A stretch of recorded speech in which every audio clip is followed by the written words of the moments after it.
네, 안녕하세요. 저는 알맹상점 운영하는 구금숙이라고 합니다. 앞서 에너지, 그 다음에 탈탄소 사회를 말씀하시면서 시스템의 변화에 대해서 산업적, 상업적 영역에서 변화에 대해서 말씀을 해주신 것 같아요.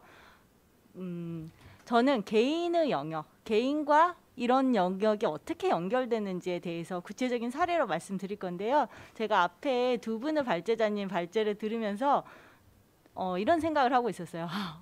벌써 미니 태양광이 피크타임 전력의 11%를 차지하구나. 세상에 저희 집에도 미니 태양광이 달려있거든요. 내가 이렇게 나와서 발제를 하고 있는 동안에도 태양광으로 일을 하고 있구나. 이 생각을 했어요. 그 다음에 박재영 작가님께서 그 단열 얘기를 하면서 개인은 주택 단열하면서 큰 돈을 쓰는데 정말 푼돈으로 돌려받는다. 그래서야 되겠냐 했을 때 저도 집을 고쳤거든요. 근데 저는 환경운동가이기 때문에 큰 돈을 들여서 가장 많은 돈으로 단열을 했는데 정말 해봤더니 푼돈이 돌아오고 어차피 저희 집 전기세는 4,000원이 나와요. 그래서 아끼는 게 별로 없어요. 사실상. 이런 생각을 했을 때 이런 산업적인 변화가 이루어져야겠구나 했지만 제가 말씀드리고 싶은 것은 바로 우리가 생각하는 산업적, 상업적 영역이 정말 개인 행동에 아무 연관이 없는가, 그 두 개가 유기적인 관계가 없는가라는 거예요. 이 발제를 들으면서 큰 얘기를 하셨는데 저는 저 상과 계속 연결을 시키고 있었거든요. 태양광이라든지 제가 집을 고친 얘기라든지. 그래서 오늘은 제가 하고 있는 동네에서 활동을 말씀드리겠습니다. 오늘 두 분은 에너지 관련돼서 말씀을 해주셨고요. 저는 자원순환 관련된 분야로 말씀드리겠습니다. 저는 그동안 사업자가 아니고 저야말로 어쩌다 보니까 1년 사장님이 되었고요. 10년 이상을 환경단체에서 일했습니다. 저도 역시 제도적인 환경 규제를 통해서 사회를 어떻게 바꿔나갈까 고민했고 그 결과 화장품에 쓰이는 미세 플라스틱 금지 같은 활동들을 해왔습니다. 그래서 대문자 환경운동을 해왔는데요. 말씀하신 대로 이게 뭐냐? 이 그림을 보시면 뭘로 보이세요? 빙산으로 보이는데 뭘로 만들어진 빙산이냐면 비닐봉지로 만들어진 빙산입니다. 자, 기후위기에 대응하는 개인 활동에는 여러 가지가 있겠죠. 아까 말씀하신 대로 뭐 태양광이라든지 여러 운송, 자전거를 타고 온다든지 이런 방법이 있겠지만 제가 봤을 때는 플라스틱처럼 일상하고 연결이 많이 돼서 사소하고도 매력적인 운동이 있을까 싶었어요. 그런데 이 플라스틱도 당연히 아까 들으셨죠. 박재영 작가님께서 말씀하신 대로 6% CO2 이산화탄소 배출의 상당 부분을 차지하는 산업입니다. 이 산업 부분에서 개인이 할 수 있는 일들, 실천이 있을까? 이런 생각으로 커뮤니티에서 활동을 조직하기 시작했습니다. 그래서 저희 동네로 돌아왔습니다. 저는 여기 상암동에서 멀지 않은 망원동에 살고 있습니다. 망원동에는 망원시장이 유명하죠. 장을 보고 할 때 너무나 비닐봉지를 많이 사용하는 거예요. 이런 활동들은 이런 건 어떻게 우리 동네에서 줄여보지? 저희가 말로는 많이 듣잖아요. 쓰레기 대란이다. 그 다음에 단위 면적당 쓰레기 발생량이 1위고 한국은 어떻게 해야 되냐. 지금 인천 앞바다 매립지 후보지가 없어서 난리인데 이런 문제들 개인이 어떻게 타개에 나가지? 이런 고민을 하게 했어요. 이게 망원시장에서 장 보다가 이런 고민을 하게 됐는데요. 그래서 사람들과 함께 동네 사람들과 함께 우리가 뭐라도 나서서 하면 좋겠다. 이런 활동을 시작했습니다. 바로 소문자 환경운동이라고 할 수 있습니다. 우리 동네에서 망원시장에서 플라스틱 프리를 하는 활동을 해보자.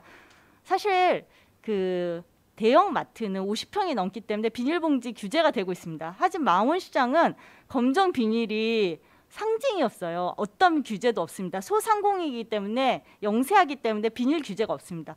이러면 우린 규제가 없는데 우리가 환경부 장관도 아니고 규제를 어떻게 만들죠? 그리고 환경부 장관도 규제를 함부로 만들 수 없습니다. 그게 바로 민주주의 사회입니다, 여러분. 그게 바로 개인의 실천이 중요한 민주주의 사회가 개인에게 책임지라는 부분이기도 합니다. 그래서 저희는 이제 들어가서 놀고 있는 장바구니 2,000개를 모아서 장바구니를 한 장도 사지 않았습니다. 대여중.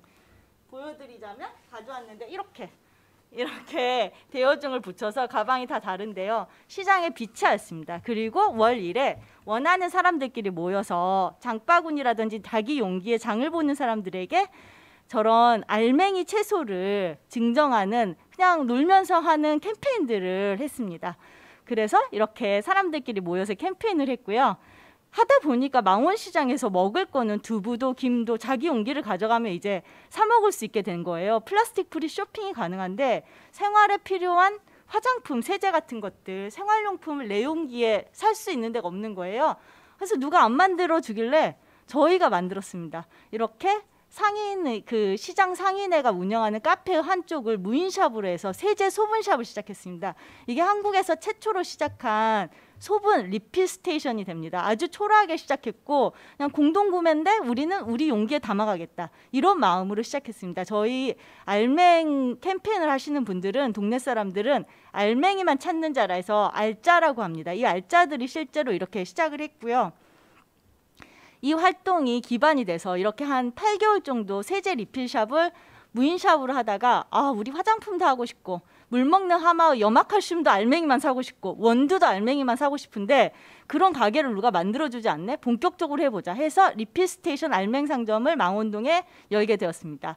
먹을 것은 망원시장에 사고 그 다음에 다른 생활용품은 여기서 알맹이만 사가자.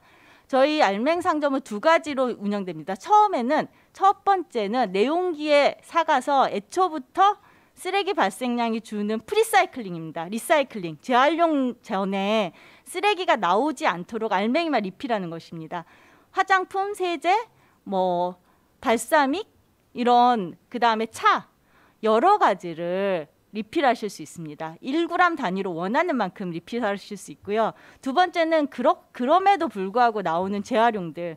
이 재활용 쓰레기를 어떻게 할까? 재활용 쓰레기라고 하면 안 되죠. 재활용품을 어떻게 할까? 이제 이런 고민이 들었는데요. 저희가 재활용하는 것을 수거하고 있는데 이때의 기준은 한 가지입니다. 저희 비행 분석이라고 하죠. 4대 원칙, 비운다, 헹군다, 분리한다, 섞지 않는다. 비행 분석, 이거를 따랐을 때 열심히 잘 재활용되는 물건들은 저희는 수거하지 않습니다. 이것은 한국어 잘 되고 있는 재활용 체계를 열심히 따르고 시민은 4대 원칙의 책임을 지면 됩니다. 하지만 열심히 해도 재활용되지 않는 아이들이 있습니다. 이렇게 쓰레기가 되는 것들은 수거를 하는데요.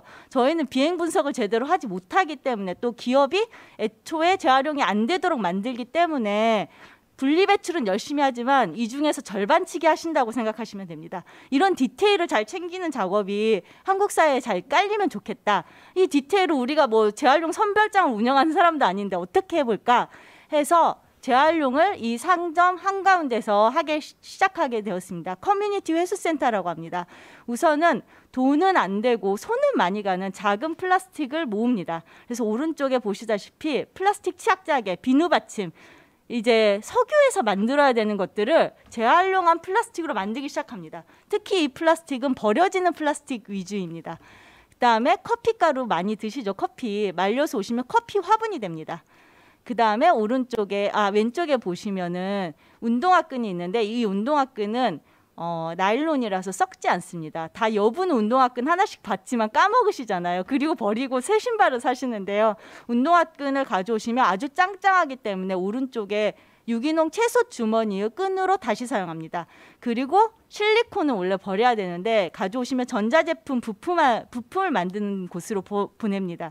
이런 식으로 해서 재활용이 되지 않는 것들을 재활용하고 실제 그걸로 만들어진 제품이 저희 상점에서 비싼 가격으로 팔립니다. 그래서 유통까지 책임집니다. 종이랑 섞이면 안 되는 재활용률이 현저히 떨어져서 재활용 20% 그 비율밖에 안 되는데요. 종이팩과 우유팩을 가져오시면 저렇게 화장지 만드는 곳으로 바로 보냅니다. 선별장을 보내지 않고 저희는 바로 물건을 만드는 데로 보냅니다. 이런 식으로 해서 한 달에 저희 상점은 거의 15평 정도 아주 영세한 상점이에요. 하지만 100kg가 넘고 150kg 정도 되는 자원순환 제품, 그러니까 쓰레기가 되는 것들을 한 달에 150kg 정도 모아냅니다. 그리고 실제로 물건을 만들어내고요.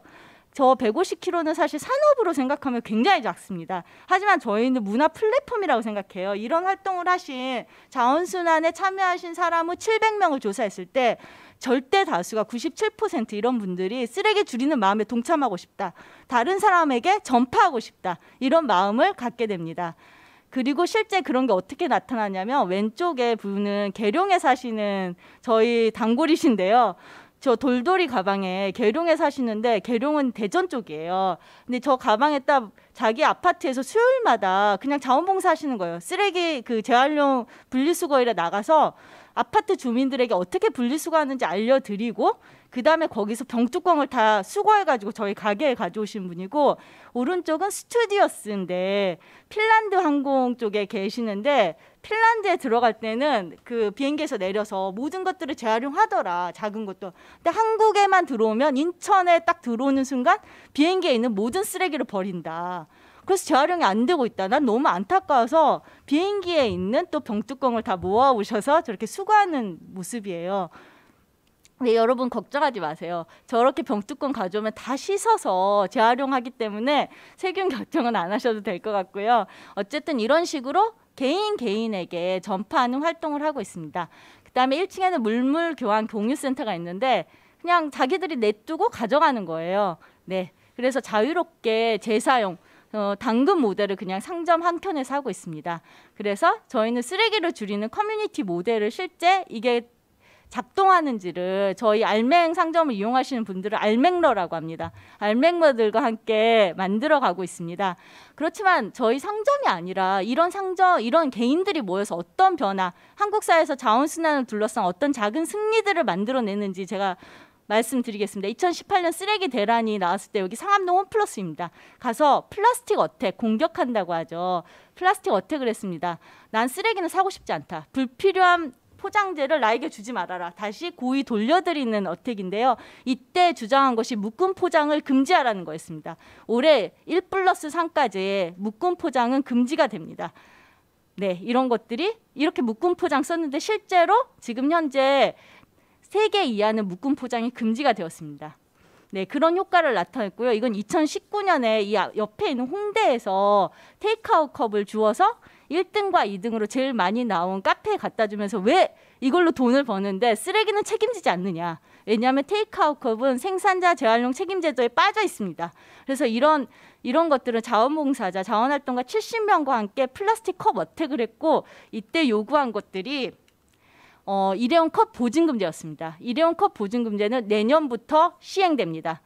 서명운동을 당연히 같이 했었습니다. 그리고 브리타 운동이 있는데요. 브리타라는 정수기가 있는데 저 필터를 한 달에 한 번씩 바꿔줘야 되는데 미국이 아니죠. 독일하고 호주는 브리타가 다 책임을 지는 거예요. 저걸 가져와서 재활용을 하는데 미국은 안 하고 있는데 미국의 한 여자분이 시민이 나서서 브리타를 모아서 폐필터를 모아서 브리타 미국에 요구해서 재활용 프로그램이 깔렸습니다. 그걸 보고 저희도 이렇게 모든 가게들 자발적으로 시민들이 브리타 폐필터를 모아서 네, 브리타에 요구했죠. 왜 우리는 재활용 프로그램을 안 하고 있죠? 쓰레기를 만들고 싶지 않다. 이제 늦으면 9월, 빠르면 8월 중순에 브리타 코리아가 아시아 최초로 브리타 필터를 모아서 재활용하기 시작합니다. 수거 프로그램을 시작하고 안에 활성탄은 폐수를 산업 폐수를 정하는 데 쓰고 겉에 것은 생활용품을 만드는 데 쓰는 수거 프로그램이 시작됩니다. 네, 이런 활동을 하기 위해서 15,000명이 서명을 하였습니다. 이 모두 개인이 시작한 활동이고 시민들이 모여서 이런 것들을 했죠. 올해 초에 했던 화장품 어택, 알맹상점과 모든 제로이스트 샵에서 2개월 동안 화장품 빈용기 8,000개를 모아서 화장품 어택을 했는데 재활용 등급제에서 재활용 안 되는 재활용 어려움 등급을 표시를 면제를 받았어요. 그래서 이것들이 왜 화장품 용기만 재활용 어려움을 표시를 면제받아? 이렇게 빠져나가면 안 되지 해서 여기에 대해서 항의했고, 환경부가 이에 대해서 수긍해서 현재 화장품 용기에서도 재활용 안 되는 것들은 재활용 어려운 표시를 하는 걸로 법이 개정되었습니다. 이런 식으로 개인이 할 수 있는 일이 뭐가 있을까? 사실 산업과 산업에서 쓰레기의 경우에만 봐도 건설 폐기물 혹은 산업과 산업 영역에서 나오는 폐기물이 80% 이상을 차지합니다. 생활 쓰레기는 15에서 20% 사이입니다. 그래서 제가 이런 운동을 한다고 하면 사람들이 야, 산업과 상업에서 쓰레기를 줄여야지. 생활 폐기물만 잡으면 뭐해? 이렇게 말씀하시죠. 저도 그렇게 생각합니다. 하지만 산업과 산업의 폐기물 이것들을 어떻게 잡습니까? 여기는 민주주의 사회죠. 산업을 바꿔내고 상업을 바꿔내는 책임마저 시민들에게 어느 정도는 있습니다. 저희가 먹고 입고 마시는 이 모든 것들을 바꿔내면서 요구할 때 이산화탄소 배출량과 자원순환을 줄여낼 수 있습니다. 저희는 그런 활동을 하고 그 시민들이 뭐라도 같이 연대해서 하는 활동이 필요하다고 생각하고요. 저희가 생각하는 것은 세상의 기본값, 디폴트를 바꾸는 건데 한때 이제 배달 용기 그 배달 어택이 며칠 전에 있었어요. 몇 달 전에.